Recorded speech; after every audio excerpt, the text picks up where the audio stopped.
Assalamualaikum warahmatullahi wabarakatuh. Halo semuanya, perkenalkan nama saya Hanifah Ria Dwi Briani, NIM 35, Pendidikan Kimia 5B, Universitas UIN Syarif Hidayatullah, Jakarta. Video ini bertujuan untuk memenuhi tugas ujian tengah semester mata kuliah Biokimia yang diampu oleh Ibu Siti Suryaningsi MSI. Pada kesempatan kali ini, saya akan melakukan praktikum yang berjudul Uji ketidakjenuhan lemak pada bahan pangan. Tujuan dari praktikum kali ini adalah untuk mengidentifikasi ketidakjenuhan lemak dilihat dari perubahan warna pada sampel setelah diteteskan larutan iodin atau betadin. Adapun alat dan bahan yang kita gunakan hari ini adalah sebagai berikut.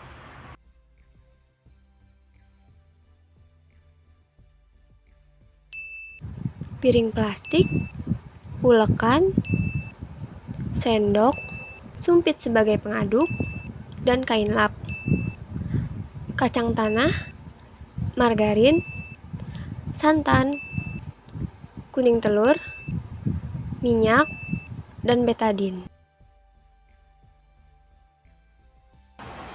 Langkah pertama yang harus kita lakukan yaitu menghaluskan atau mengencerkan semua bahan yang sekiranya perlu ditambahkan oleh air, seperti kacang dan margarin.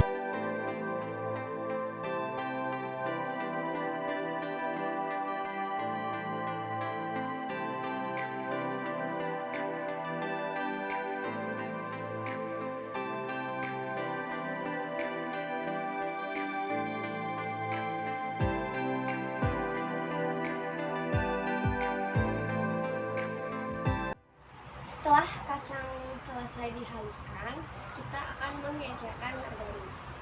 Selanjutnya, teteskan iodium atau betadin ke dalam semua sampel sebanyak 5-7 tetes untuk mengidentifikasi lemak tersebut merupakan lemak jenuh atau tak jenuh.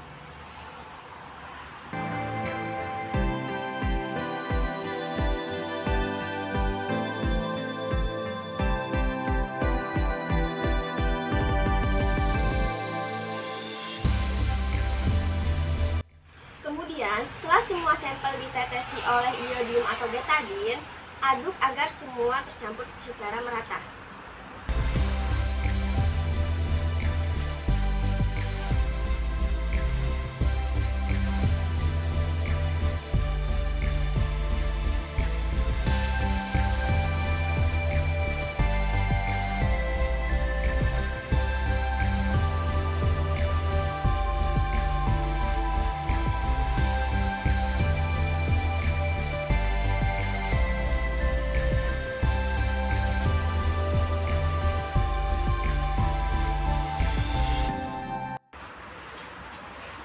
Kemudian kita diamkan selama beberapa menit. Setelah didiamkan beberapa saat, kita dapat melihat ada beberapa sampel yang mengalami perubahan warna dan juga ada beberapa sampel yang tidak mengalami perubahan warna. Bahan yang mengalami perubahan warna setelah ditetesi oleh iodium ada minyak, margarin, dan santan. Sedangkan bahan yang tidak mengalami perubahan warna setelah ditetesi iodium ada kacang dan kuning telur.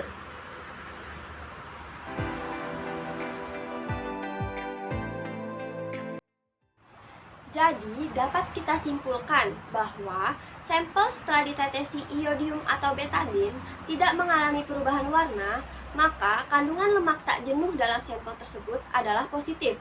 Sedangkan sampel yang mengalami perubahan warna, maka kandungan lemak tak jenuh dalam sampel tersebut adalah negatif. Sehingga bahan pangan yang mengandung lemak tak jenuh dalam praktikum kali ini diantaranya ada kuning telur dan kacang. Sementara bahan pangan yang mengandung lemak jenuh adalah minyak, margarin, dan santan. Percobaan kedua yang dilakukan berjudul Uji Sederhana Kandungan Lemak dalam Bahan Pangan dengan menggunakan metode kertas.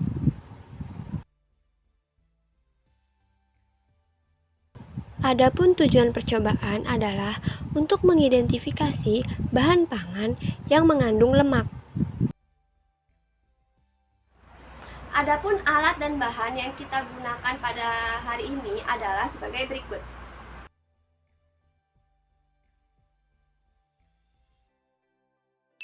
Piring plastik, sendok 5 buah, senter, kertas HVS, kain lap, dan juga spidol. Ada kemiri, mayonaise, biskuit, tomat, dan juga keju. Hal pertama yang harus kita lakukan yaitu haluskan semua bahan yang bertekstur padat, seperti pada biskuit, keju, dan tomat. Lalu siapkan kertas HVS yang telah bertuliskan masing-masing bahan pangan tersebut, mulai dari biskuit, keju, kemiri, mayones, dan tomat. Setelah itu, kita oleskan satu-satu bahan ke dalam kertas secara perlahan dengan menggunakan sendok yang berbeda-beda. Kita bisa menggunakan jari ataupun belakang sendok.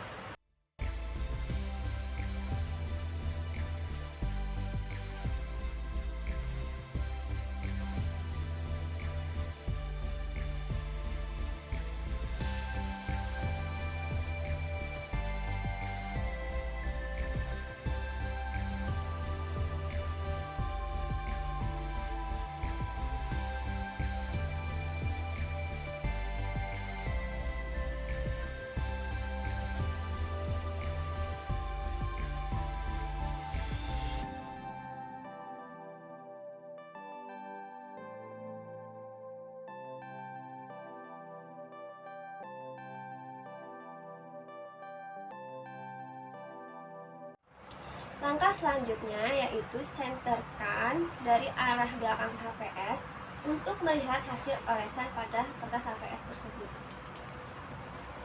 Ini pada biskuit, pada keju, pada kemiri, pada mayones,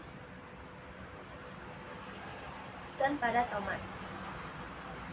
Di sini kita dapat melihat ada beberapa sampel yang setelah dioleskan akan menjadi transparan, yaitu ada keju, kemiri, dan mayones. Sementara ada juga bahan yang setelah dioleskan menjadi tidak transparan, yaitu ada biskuit dan tomat.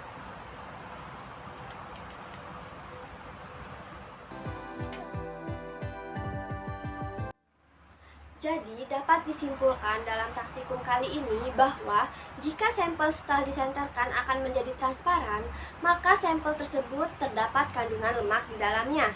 Sedangkan sampel yang setelah disenterkan tidak jadi transparan, maka bukan berarti tidak ada kandungan lemak di dalamnya, tetapi kandungan lemak di dalam sampel tersebut sangat sedikit atau nyaris tidak ada. Sehingga bahan pangan yang mengandung lemak pada praktikum kali ini diantaranya ada mayones, keju, dan kemiri. Sementara bahan pangan yang tidak atau sedikit mengandung lemak adalah biskuit dan tomat. Sekian praktikum dari saya, kurang lebihnya saya mohon maaf. Wassalamualaikum warahmatullahi wabarakatuh.